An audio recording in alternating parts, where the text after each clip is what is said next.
We're hearing from Bhagavad-Gita as it is. Chapter 3, text 26.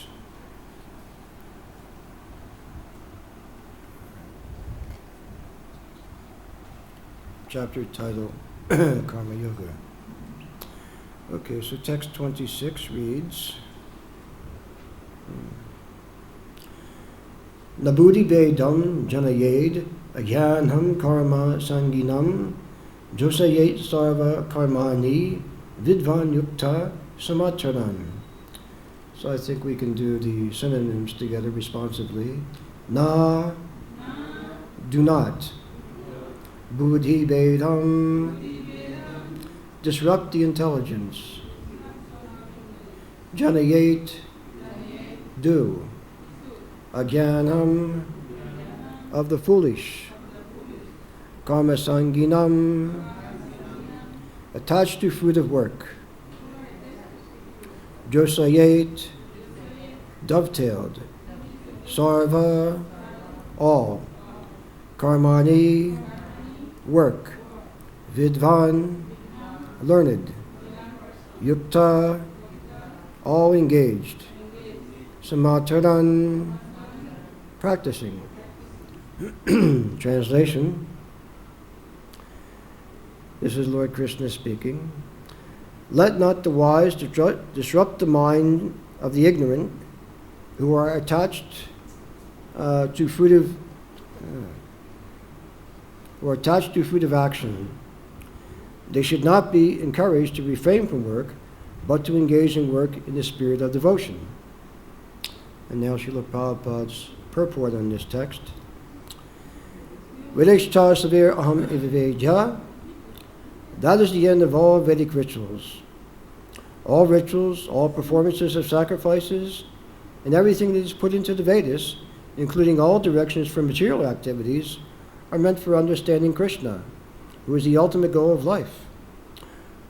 But because the conditioned souls do not know anything beyond sense gratification, they study the Vedas to that end. Through sense regulations, however, one is gradually elevated to Krishna consciousness.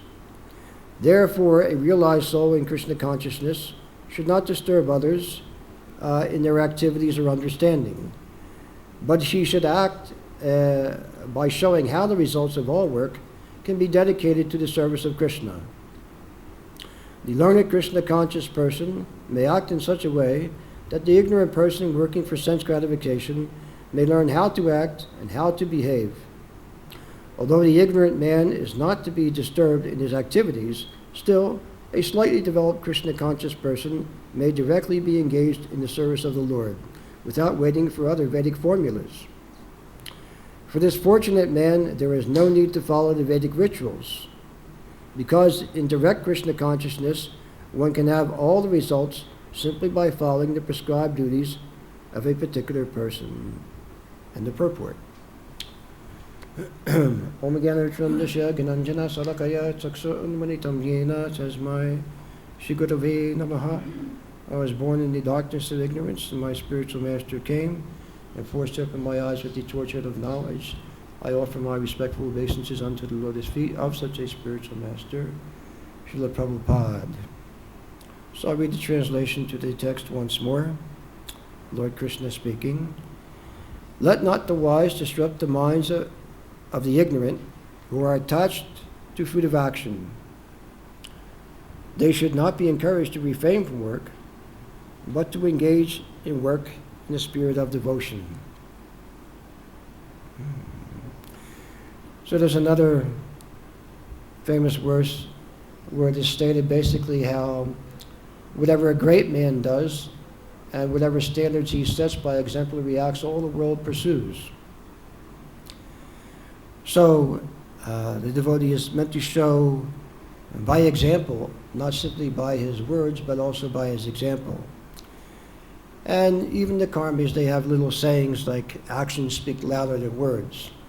Talk is cheap. You can say anything, but how do you actually live? How do you actually act? That is the main thing.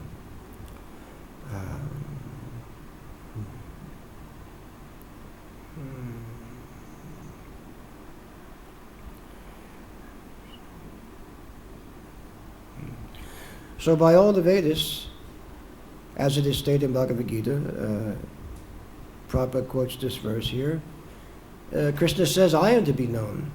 One may wonder, how is that? There are so many different prescriptions in the Vedas, and there are so many different kinds of knowledge. Even in the purport here, it says even by material activities are meant for understanding Krishna, who is the ultimate goal of life. So it is all pointing to Krishna. But how is that? There are so many different prescriptions. Just like, say, for example, there are prescriptions for demigod worship. But, well, generally it is because everyone is not able, or actually not willing, to immediately take up the devotional service of the Supreme Personality of Godhead. They're more interested in sense gratification. So Krishna is very kind. It's not all or nothing. He gives them a chance. Okay, worship these different devas to obtain these different boons, to satisfy your material desires. But if they do it according to Shastra and not according to their whim, according to Shastra, they'll eventually see the whole thing as futile and give it up. Just like if you're worshiping the different devas, I'm worshiping this deva for that and this one for something else. If it's done according to Shastra, the main beneficiary of all these yajnas is acknowledged as Lord Vishnu. So gradually the practitioner gets the idea these different devas can't do anything without the sanction and empowerment of Lord Vishnu. So I'm a good businessman. I can understand these are just middlemen. Why should I bother with them? I'll just go directly to the source, Vishnu. So without interfering with the person's freedom of choice, Krishna has things set up in such a way that eventually they'll give it up. Now, they may start their worship of Lord Vishnu simply also for sense gratification, but because they're directly worshiping the Supreme Personality of Godhead, their purification becomes much more rapid. And then they see the whole futility of the whole thing, and they say, well, this is a waste of time. I should just become a bhakta. And they do so. That's the idea for all these different prescriptions. They're set up in such a way to appeal to personalities simply interested in sense gratification. But at the same time, if they do it according to the Shastra, they'll give it up of their own free will. Krishna will not interfere with our tiny, minute independence or freedom of choice. Our original position or relationship with Krishna is that of a loving nature. And so one very prominent feature of that is it must be given of one's own, it must be given voluntarily. Otherwise there's no meaning to love. You can hold a gun to someone's head and say, love me. They may say yes, they'll say anything just to keep you from pulling the trigger, but that's not love. It cannot be forced.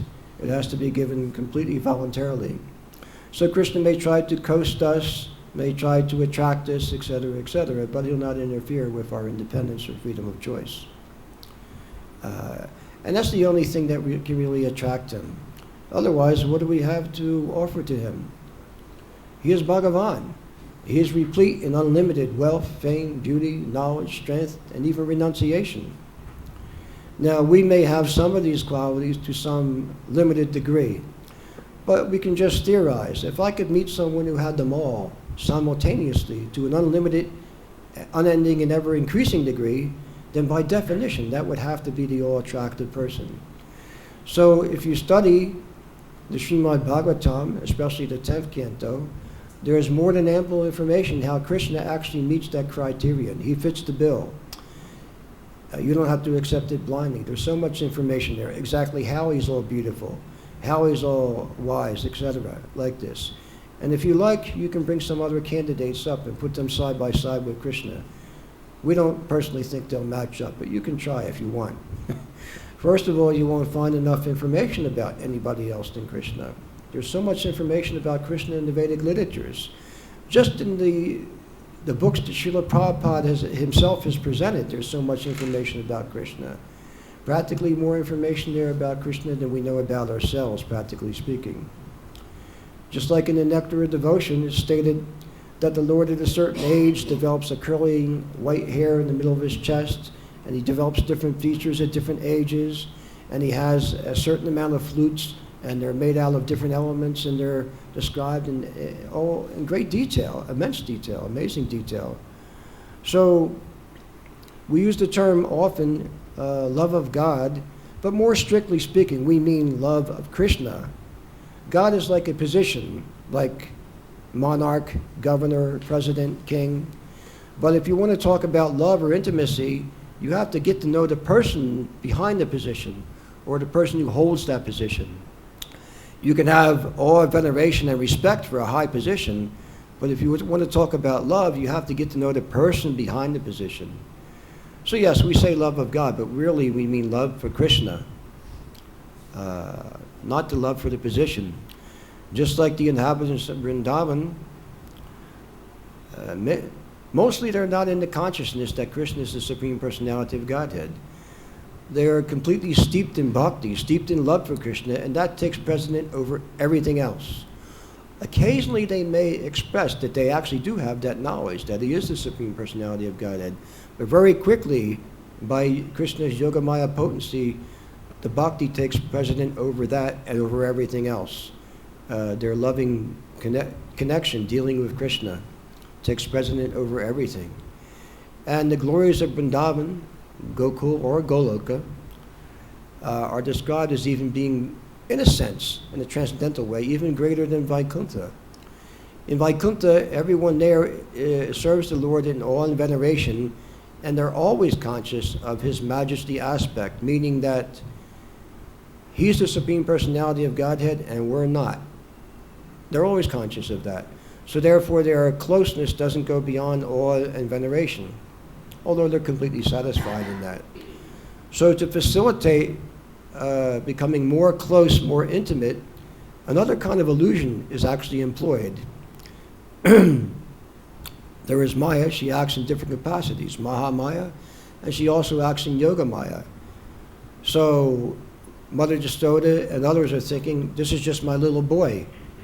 So that's a kind of an illusion, but actually it's the highest knowledge in another sense, because it brings you the closest to Krishna in intimacy.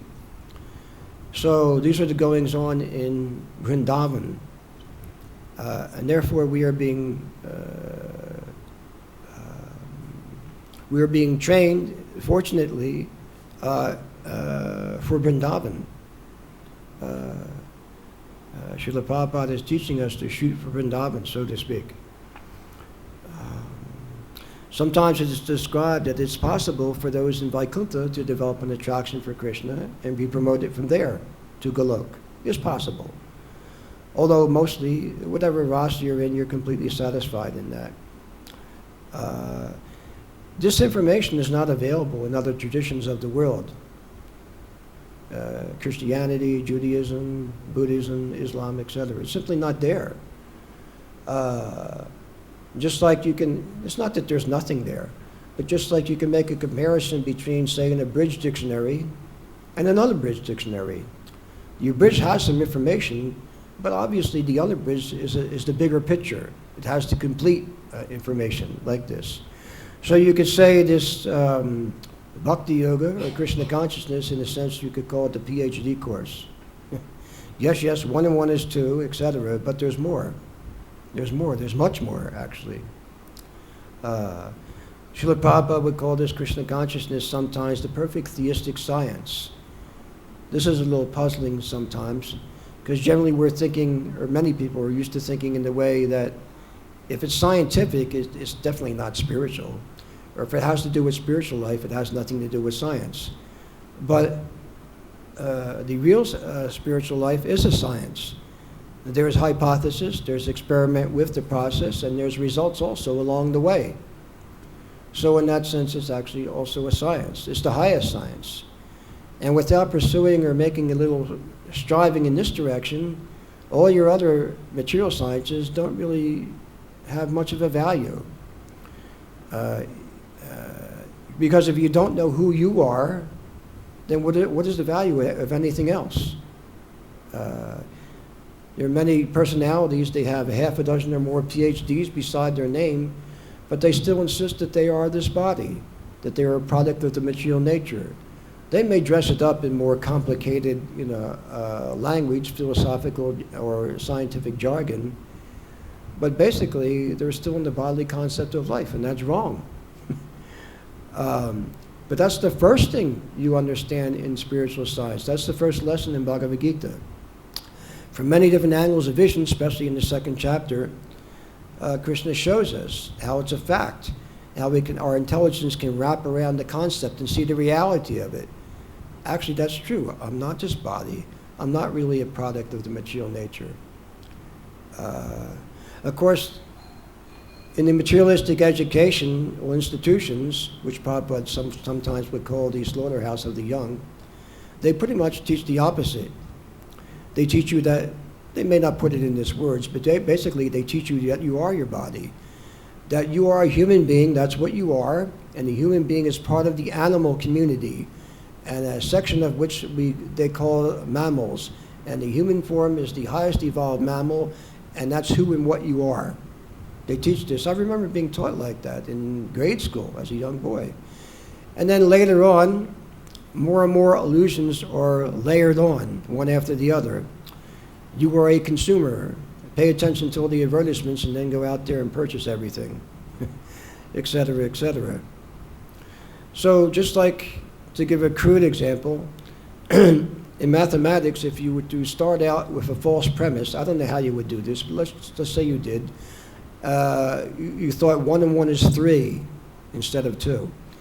Even if you calculated perfectly after that, whatever you were trying to figure out, or if you were trying to come to a balance, nothing would tally, nothing would make any sense. Unless someone in the know pointed out to you that you started out with an initial false premise. 1 and 1 is 2, not 3. And if you were able to comprehend that, then you could make some tangible progress from that point on.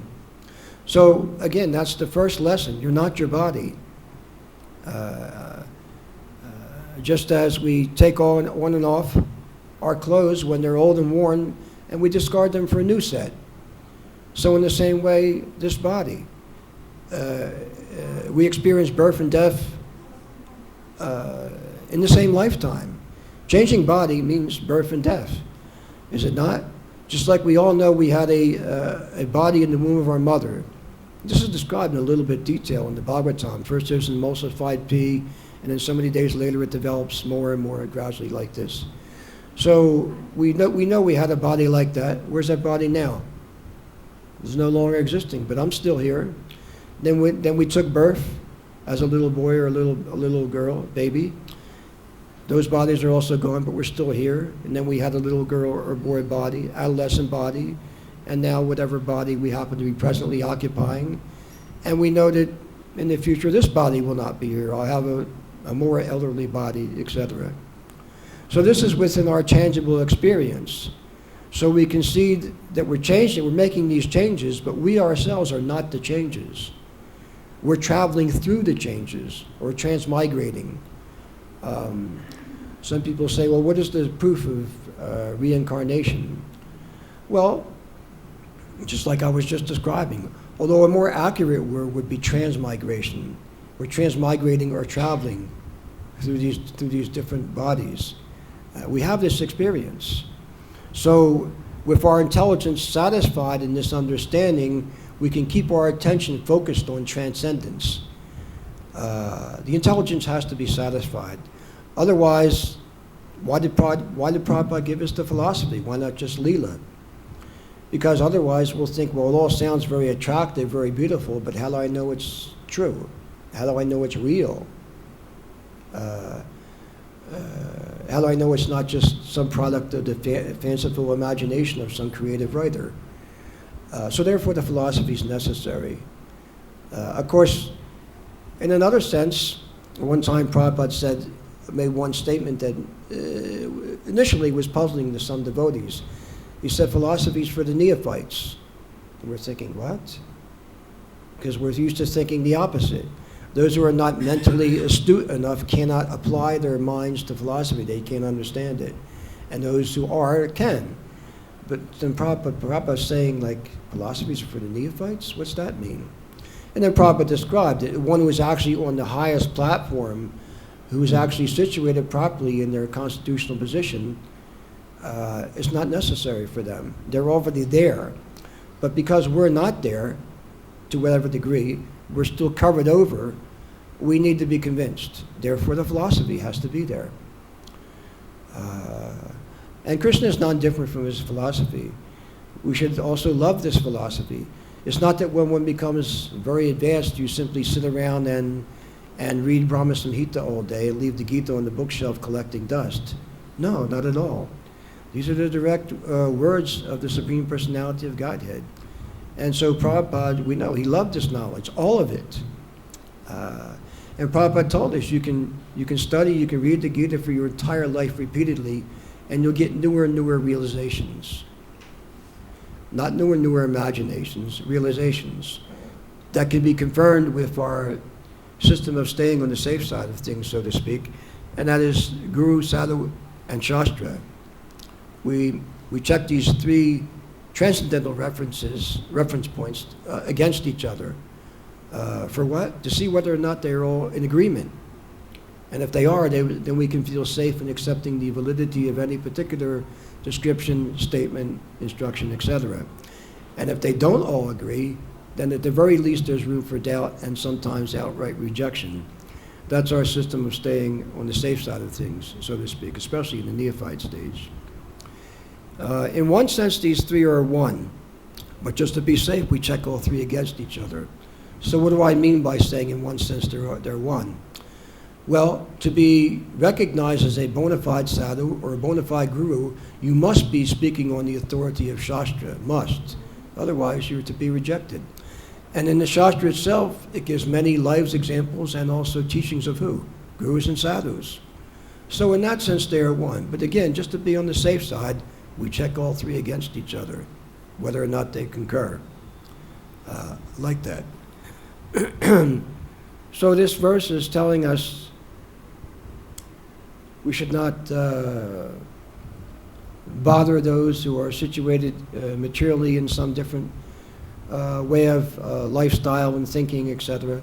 But Prabhupada also makes the point to say that anyone who is just slightly beginning to develop their Krishna consciousness can be directly engaged like this.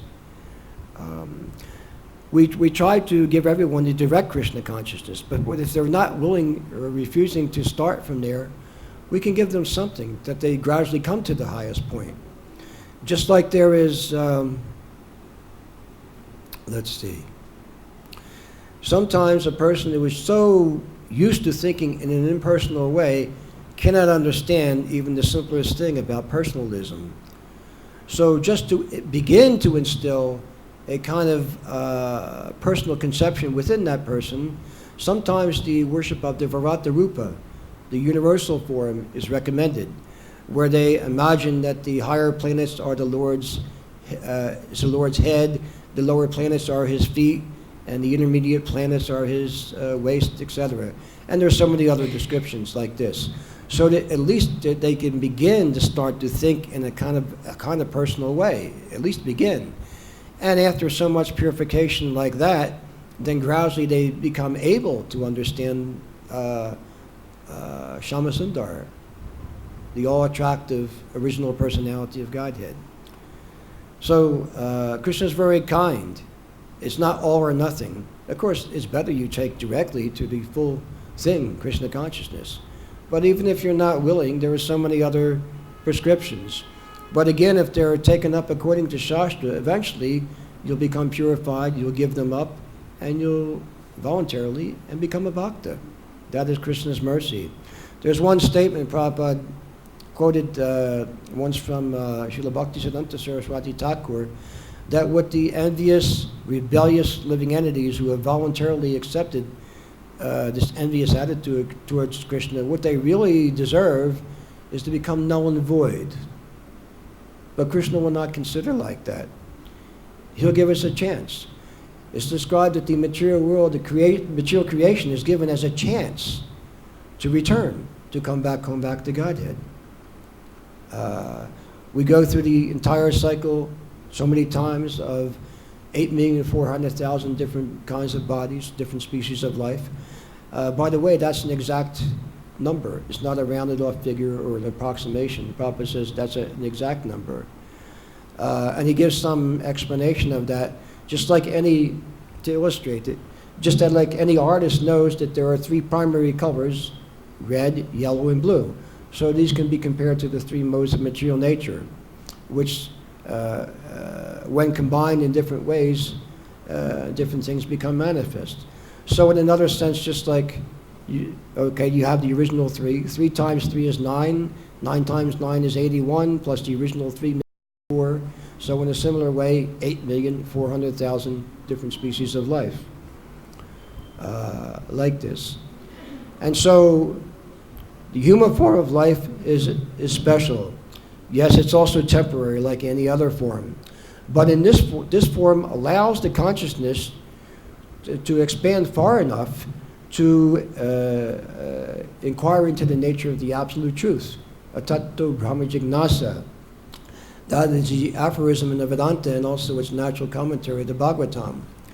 Meaning that now meaning in this human form of life, this is the time to inquire into the nature of Brahman. Otherwise, in the lower species, they're also inquiring in their own limited and crude fashions. Can I eat it? Can I sleep on it? Can I mate with it? Like this. That is pretty much the whole scope of their inquiry. Eating, sleeping, mating, and defending, like that. They cannot even imagine anything beyond that. But we can. Therefore, that's the real distinction. And if we don't utilize this extra facility, it's a complete waste. You're not in the human form of life until you begin to inquire into the nature of the absolute truth, even though you may have this form.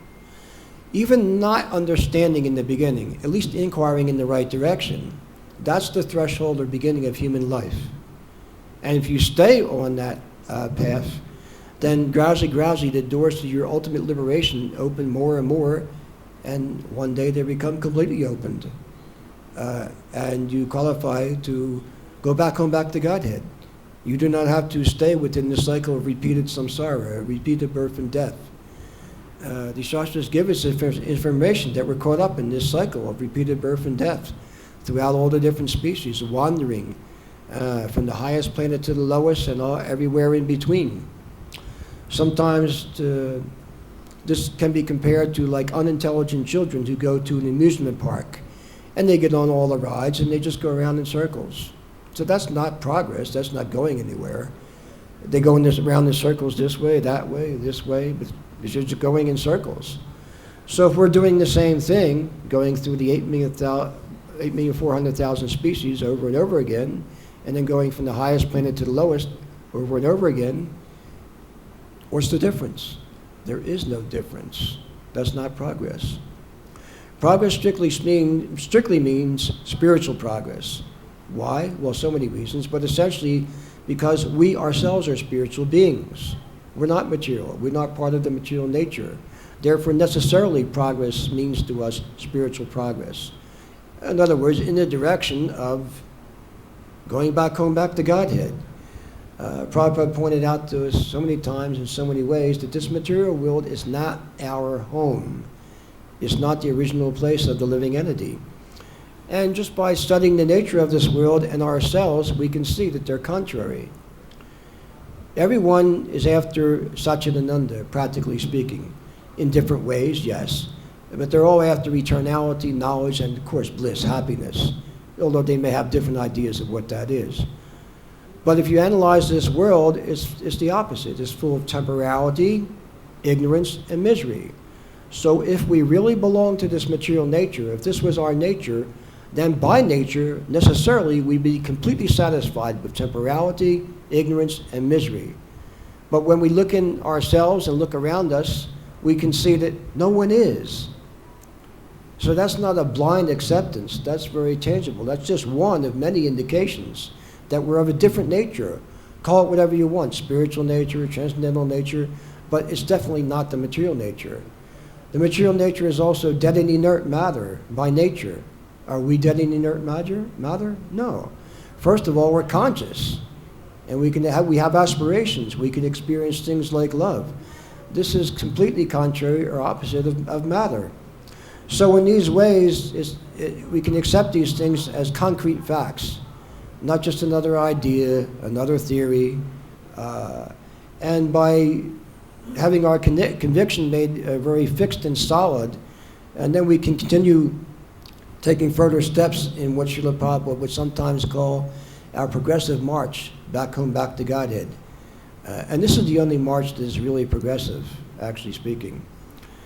I think I mentioned last time I gave Gita class here that once I was with Lokanath Swami and a small group of devotees, and we're in Maharashtra doing one program, and he gave a little lecture, and he asked the foreign devotees to say a little something, and I'll translate for you in Marathi.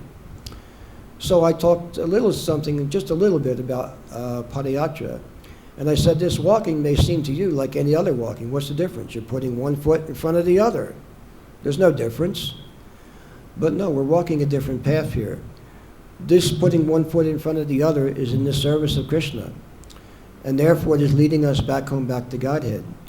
For the devotees, they're no longer under the ordinary laws of karma, or for every action there's a reaction, whether good or bad. And therefore they do not have to come back again to experience the reaction, good or bad. And so what happens to them? They're freed up to go back home, back to Godhead, like this. In one sense, sometimes it's described like the devotees are doing nothing because their activities are non-reactionary. Of course, they're acting, but their actions are in the service of the Lord. That makes all the difference, all the difference. Prabhupada even told us, even ordinarily, when you're walking down the street, you should feel yourself, I'm walking a different path than all these other materialists. And that's a fact. We're walking the path back home, back to Godhead. And with every step we take, Krishna takes at least 10 towards us. In other words, he wants us to come back more than we want to go. At least most of us at the present time. So this Krishna consciousness is also described as, it's described that the means and the end are identical, or the same. In the end, we'll be performing varieties of loving devotional service to the Lord. And the means to get there is by performing devotional service, varieties of loving service to the Lord. But in the end, we'll be fully awakened or fully realized. Prabhupada, we know that famous tape where Prabhupada said, this is not an artificial imposition on your mind. Rather, it's the natural energy of every living being. Excuse me. And with a little so-called practice, we call it Vaidhi Bhakti or Sadhana Bhakti, a little so-called practice, it's aroused. If it were not there, innate in us, you could practice forever and absolutely nothing would happen. But because it is there, then after a little so-called practice, these things are aroused, they awaken. Sometimes the comparison is given just like a child practicing or learning how to walk. Now, he may stumble so many times, but because that innate capacity is there, eventually he comes to walk very nicely.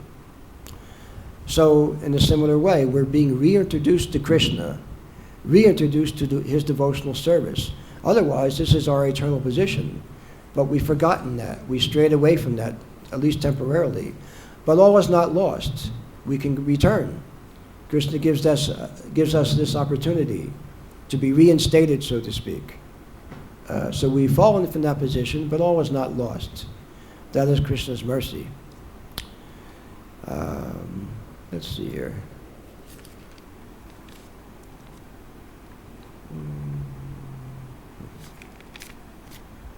Sometimes I write some notes, but I end up never looking at them.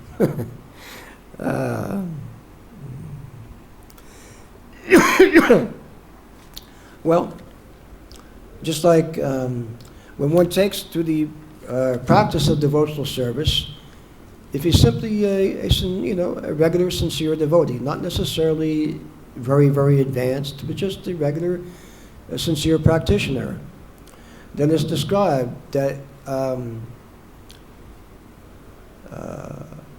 in his family, so many generations before and after are benefited or even liberated. just by his living the sincere life of a devotee, not necessarily extremely advanced, but just a sincere devotee. Now, in other portions of the Vedic prescriptions, like Karma Kandya and others, the Shraddha is strictly observed. Of course, sometimes we see even in the lives of Vaishnavas. But there is no, now this may be a little controversial, but I'm trying to speak just what I understand from Prabhupada's teachings, that he never instructed the members of his Krishna consciousness movement to perform Shraddha. Simply because you're engaged fully as a devotee, then they're automatically benefited, and we should have that faith. Occasionally, something like, I can remember reading one time where there was a fairly new devotee, and one of his relatives passed away, and Prabhupada, he was feeling like he needed to do something, and Prabhupada at that time said, if you want, you can do like this. But it's not required, and there are so many direct statements.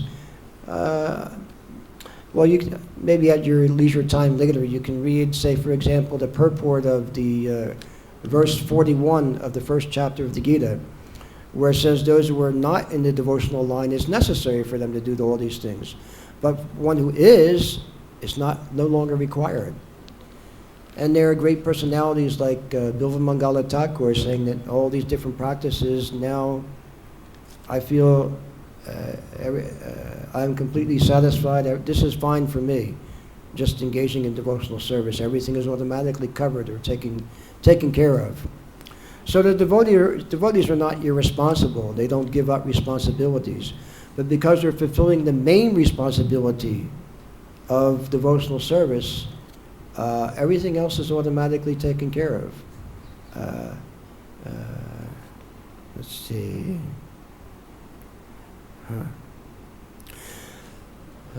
So Krishna doesn't always, getting off the subject a little bit here, Krishna doesn't always give the full import of Vedic understanding. Not always. He or his representatives, sometimes they do and sometimes they don't. But for a particular reason, many times it's just too much or difficult for the people to make a complete turnaround and go in a different direction. So sometimes he arranges it so it's a little gradual. They can take it in steps, so to speak, over a long period of time. I'm about to describe something that I've heard described as what you might call the Vedic restoration. Just like at the time of the appearance of Lord Buddha, the people were completely misusing the Vedic injunctions about animal sacrifice. And then they weren't even caring for all the restrictions. They were just doing it according to their whim. And so one purpose for his appearance, because there were many, was to stop this heinous activity and get the people away from this. So when he appeared, he preached almost a kind of atheism. And he denied the Vedas. Because they were misusing, they were so-called quoting the Vedas, but they were misusing everything. So he had to deny the Vedas as an emergency measure. But he got them to follow him. And we know he gave his ahimsa doctrine of nonviolence, stressing the adverse psychological effects that these things have on you. And in that way, get the people away from these activities. That was the gain. But this laid the path for further progression. So this laid the path for a little later on, Lord Shiva appeared as Shankaracharya and propagated the Mayavad doctrine. The Buddhist doctrine, their ultimate conclusion is everything is void or zero, and the Mayavad doctrine says in the ultimate issue, everything is all one, homogeneous, without any variety. Practically, it's the same thing in a different package. One time Prabhupada called Mayavad doctrine covered Buddhism. It's more or less the same thing, but packaged differently. If you say it's all void or it's all one homogeneous, what's the difference? So he propagated this Mayavad doctrine. So then what was the gain? The gain was he was preaching supposedly on the authority of the Vedas. But using Sanskrit grammatical jugglery and other tricks, he was twisting, slanting the meanings of the verses to come out something impersonal. So the gain was the people were at least accepting the authority of the Vedas again.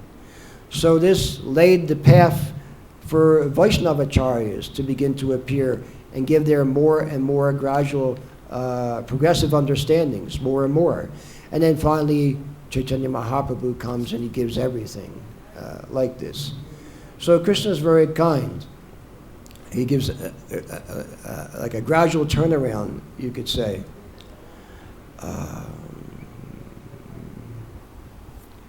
Let's see. Also, with the it's described that with the material creation, in the beginning, immediately with the creation, the Vedas are given immediately. This is how you are to get the best use out of this creation, the best benefit, etc. And Prabhupada gives some crude example, but he was very expert in using material examples to give illustrations to high philosophical concepts so people could understand.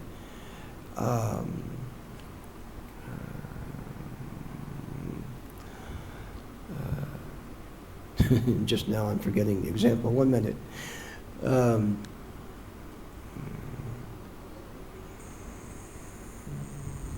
What was I just saying just before that?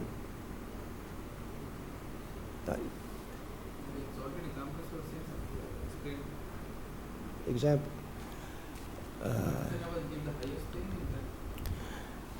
Okay, 1 second here. It's a Kali Yuga memory. It comes and goes.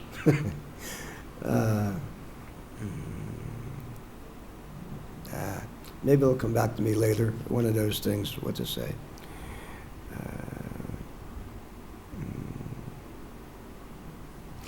So, okay, one example is just like you buy any commodity. Let's say you purchase a microphone. With the microphone, not later, with the microphone comes an instruction manual. This is how you get the best benefit. This is how you use it. This is how you care for it, maintain it, etc. So in the same way, with the creation, immediately it comes along with a manual, and that manual is the Vedas. The Vedas. The Vedas means all knowledge. Everything is there. And then, of course, we know the Vedas were divided later on, and then some of these supplementary literatures are given. The Srimad Bhagavatam is described as the ripened fruit of the tree of Vedic knowledge. So generally the Vaishnavas, they study these literatures mainly. Srimad Bhagavatam, Bhagavad-Gita, Chaitanya Charitamrita, like that. Because this is to bring us to the highest success in life. Becoming unalloyed devotees of Krishna. Once again, fully arousing our love for Krishna. Again, Prabhupada describes, it's not an artificial imposition on your mind. But we've strayed from that, we've forgotten that, and now we're simply remembering. This is the remembering process, so to speak. If one is following a particular so-called spiritual progress, say for example, and things such as causeless knowledge and a sense of detachment for the world, this material world, are not developing in your person, even though strictly following sincerely, then by definition that process is not bona fide. So we should be able to see in our own lives and in the lives of other sadhakas, practitioners around us, that these things are being aroused. They are being experienced. So in this way it's tangible. It's not just all theoretical acceptance. There's also room for experience and realization also, in degrees as you progress. Not everything all at once abruptly. We should not expect that. That's a mentality of taking everything very cheaply, like the Sahaja type mentality. Actually, many of you know there's a group of people, they actually call themselves Sahaja, but there are so many groups who typify this mentality of taking things very cheaply. But we should not take things cheaply, and we should be willing to pay the price. Like I was saying before, talk is cheap. Lip service is cheap. What are you actually willing to do? What are you actually willing to give up, forego, in order to achieve this? That Krishna wants to see. That's the real testimony of whether you're genuine or you're just making a show, so to speak. What are you willing to do? What are you willing to give up? I'm just now recalling in this connection to Prabhupada, you've probably seen this video, Prabhupada was speaking with some scholars of theology, theologians, in a little garden area that devotees had fixed up for him in the Los Angeles Temple in the USA. And Prabhupada was telling them that you have to be willing to take up a different lifestyle. And so one of the older scholars said, well, Srila Prabhupada, you know how it is, most of us, especially in the older generation, we become very set in our ways, and it's difficult to change. And at that point, Prabhupada said, not willing to even consider making a lifestyle change in order to make spiritual advancement means, by definition, you're not serious. You're not serious. You just take this up as some kind of recreation. You like to read spiritual things, and but one should be serious. One should actually be serious. Or in that conversation, Prabhupada at another point said to them, so if you're actually really looking for something and you find that something, then what is your difficulty in accepting? And that was part of what was said before the elder scholar gave that answer. Well, it's difficult because we become set in our ways. No, that means you're not serious to even consider making a lifestyle change. So the devotees are all serious. They've left behind so many things. I'm going to wrap it up pretty soon here. Sometimes bhakti-yoga is described as sannyas yoga, irrespective of what ashram you happen to be in at the moment, because everything's for Krishna. We know, say, for example, in prayers of Bhakti Vinod, how he would express that my family life, all my paraphernalia, my wife, my children, everything is for you, for your service. Everything's for Krishna. That's sannyas. So in that respect, sometimes Bhakti Yoga is referred to as sannyas yoga. So, I should probably shut up now. I'm just joking. I'll read the translation one more time.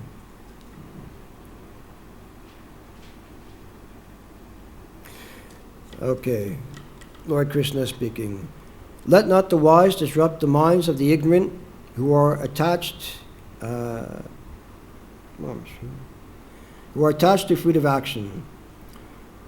They should not be encouraged to refrain from work, but to engage in work in the spirit of devotion. So, in the Gita it's stated how we can be somewhat attached to our occupation, but the fruit is for Krishna. The fruit is for Krishna. So for one to be satisfied in that, he has to actually be developing bhakti. Otherwise, how is he going to be satisfied? Well, no, I want it. All right, I'm stopping here. If anyone has anything to add or questions or comments, would be nice at this time. If anyone has anything at all. Yes? Point, I was thinking that somebody is after Brahman. Somebody wants to merge in Brahman. Yes. Who is helping him to get that liberation? Because Krishna's helping. yes, I was thinking about it, that although Nothing, even that, nothing, including that, cannot be successful without a tinge of bhakti. You know, it's not the process of bhakti yoga, but there has to be a tinge there. Ultimately, Brahman necessarily does not mean the impersonal. Brahman simply means the greatest, and Krishna is the greatest. And Brahmanohi Pratishtaham. Everything, including the Brahman, is situated on me, not the opposite way around. The Brahman does not emanate Krishna or create Krishna, no. The Brahman is his effulgence. Lord Brahma describes in a very poetic fashion in the Brahma Samhita, my dear Lord Govinda, you have a very beautiful silver electric aura about you. He's describing his effulgence like that. And so the devotee, like the devotee in the Ishopanishad, prays for the Lord to remove the effulgence. I'm not interested in this. It's blinding me. I want to see your real form of bliss. And so the devotees, they don't want to stop off and merge. They want to penetrate all the way through the Brahman and reach Para-Brahman, Krishna. Many of the impersonalists, they think that way because of, well, they make comparisons with the material world. Here, there is form, personality, attributes. So transcendence, by definition, is supposed to be the opposite of material. So if all these things are here, and that's the opposite, then necessarily it's not there. So this is that may make sense materially, but you cannot have full understanding unless you receive knowledge coming down from a perfect source. This is parampara. Otherwise, you're trying to ascend with all your imperfections and limitations, so you can only go so far. From where do we get this definition that the transcendence has to be opposite of matter? No, they come to this conclusion by speculation. Yeah, I think this is my speculation. How? Yeah. I don't remember anything like that. How does transcendence be defined as opposite of matter? I think they are only speculating on their own. It's a speculation for sure.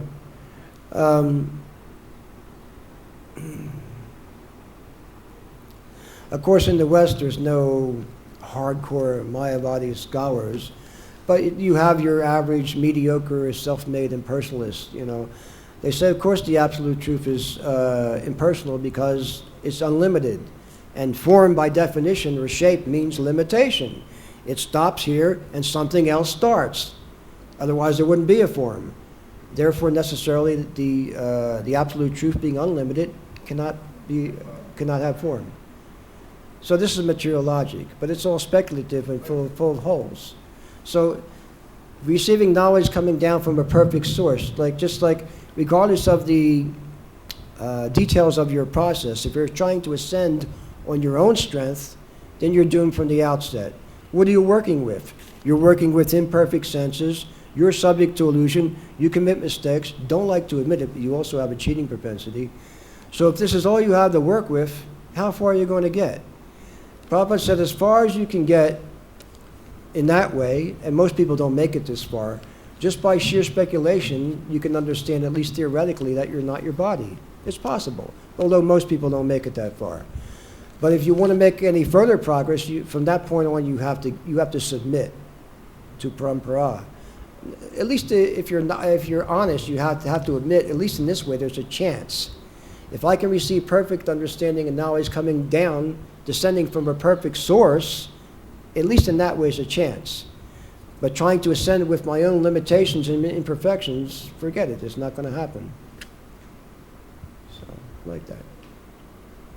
So I think we should wrap it up here. Thank you very much for hearing patiently and giving me the opportunity to speak in Sri Vrindavan Dham.